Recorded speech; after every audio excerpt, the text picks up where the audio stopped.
मां को voice message भेज बताई ये जरूरी बात और फिर बीच जहाज से गायब हो गए मर्चेंट नेवी के कैंडिडेट धनंजय अरोड़ा। नमस्कार, मैं रितेश मिश्रा और स्वागत है आपका द आर.के. न्यूज़ में।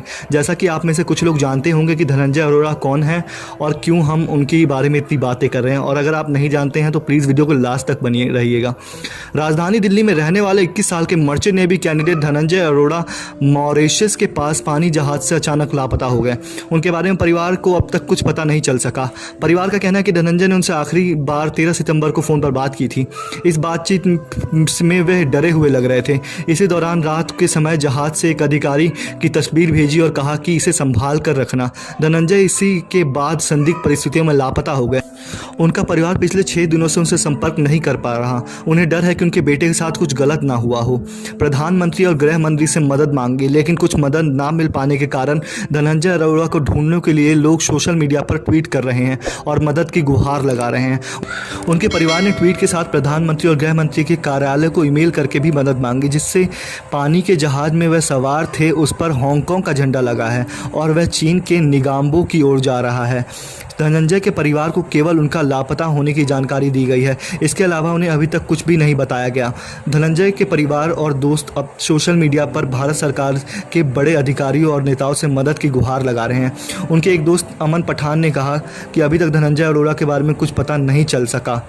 तस्वीरों की जांच की जाएगी। धनंजय के पिता वीरेंद्र कुमार अरोड़ा ने जहाज के कैप्टन की ओर से फ़ोन करके जानकारी दी गई है कि मॉरिशस प्रशासन ने नाव भेजने के लिए कहा है ताकि धनंजय की तलाश की जा सके। उन्होंने ये भी बताया है कि वह 4 अधिकारियों की एक टीम के साथ कई बार जहाज में भी धनंजय को ढूंढ चुके हैं, लेकिन उन्हें कुछ भी पता नहीं चल सका।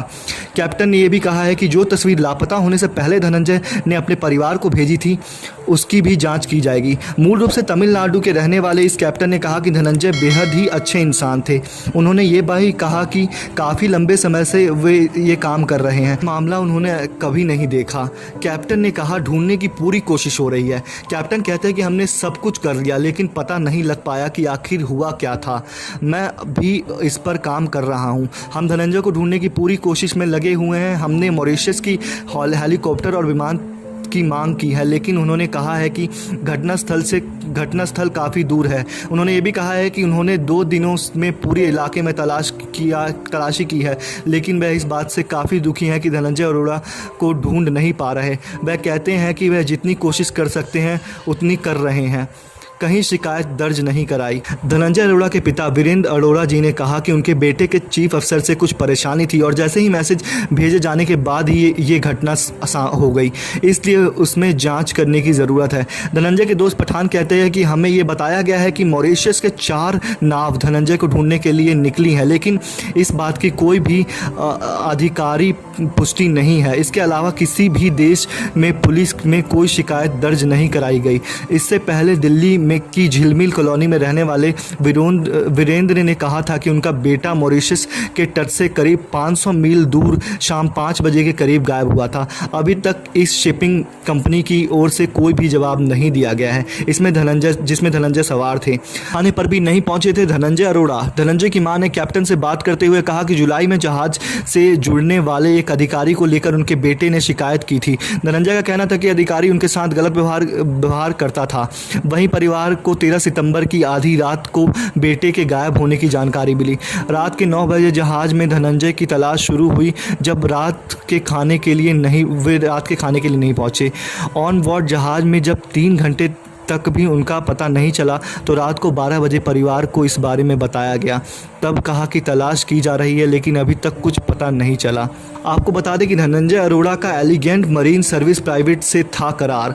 वीरेंद्र अरोड़ा ने बताया कि उनके बेटे का Elling marine service private limited company से करार हुआ था, जो कि 9 महीने का था। इसी साल अगस्त में करार समाप्त हो रहा था, लेकिन कोरोना वायरस के कारण करार 2 महीने के लिए बढ़ा दिया गया। यह जहाज 30 सितंबर को चीन पहुंचने वाला था। धनंजय ने खुद को परेशान किए जाने की शिकायत भी बहन को बताई थी।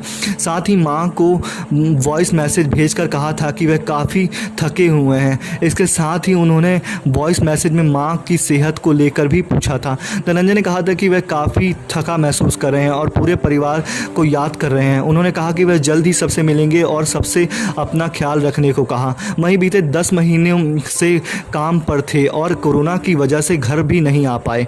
वीरेंद्र ने कहा कि उनके बेटे के साथ पहली ट्रिप पर तो कोई दोस्त साथ थे, लेकिन दूसरी वाली पर अकेले कैंडिडेट थे और बाकी सब वरिष्ठ थे। अभी तक ट्विटर पर 40,000 से अधिक ट्वीट किए जा चुके हैं, जिसमें गृह मंत्री को से लेकर विदेश मंत्री तक को टैग किया गया है। सभी से मेरी ये अपील है कि उनके परिवार और दोस्तों की एक छोटी सी मदद करें। आप ट्विटर पर जाकर #RescueDhananjay ट्वीट करें, जिससे कि ये ट्वीट ट्रेंड में रहे और उनके परिवार और दोस्तों की मदद हो जाए। तो कृपया कर अभी ट्विटर पर जाकर ट्वीट करें #RescueDhananjay और इसमें PM मोदी और अमित शाह जी को टैग करना ना भूलें। हो सके तो इस वीडियो को ज़्यादा से ज़्यादा शेयर करें अपने फ्रेंड्स और फैमिली के साथ, ताकि हमारी बात जल्द से जल्द सरकार तक पहुँच सके और इस मामले में जल्द से जल्द कार्रवाई आगे बढ़े। इसी के साथ मैं रितेश मिश्रा लेता हूँ आपसे विदा। मिलते हैं अपनी अगली वीडियो में, तब तक के लिए धन्यवाद।